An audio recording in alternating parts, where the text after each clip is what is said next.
A house is on fire and 10 children will die in their beds. You cannot rescue any by yourself, and you have the choice of 3 people to help you. The first person tells you she would like to bring in some gasoline to make the fire hotter.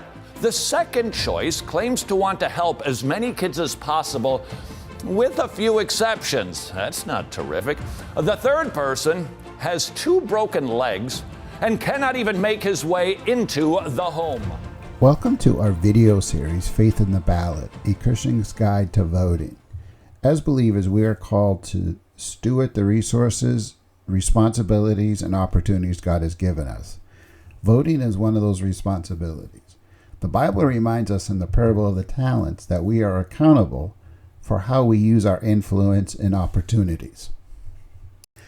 In the same way, our vote is an act of stewardship, an opportunity to reflect our values, shape society, and protect the freedoms God has entrusted to us. But this election, our responsibility as Christians go beyond a mere civic duty. We face critical choices in key areas that will directly impact our faith, our families, and our freedoms. In this series, we'll explore 10 policy areas that affect us as believers. From religious freedom to the sanctity of life, to protecting our families and standing for justice. Together, we'll compare the positions of the Trump and Biden-Harris administrations, using biblical principles to guide our choices. Voting is more than a right. It's a way to reflect God's truth in our nation. As Christians, let's be informed, prayerful, and proactive this November 5th. Which person are you going to select? The options are not thrilling, but would you not go for person number 2, who at least wants to save some?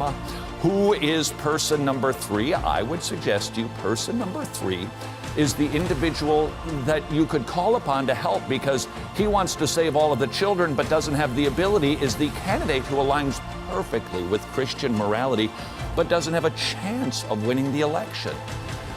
I can't justify saying I'm going to take a moral stance and principle by voting for this guy when there's no chance that he's going to affect any good whatsoever. I want to love my neighbor. I want to do as much good to as many people as I possibly can, even if that means just less evil. I would have to pick helper number 2, and it seems to me we need to pick presidential candidate number 2.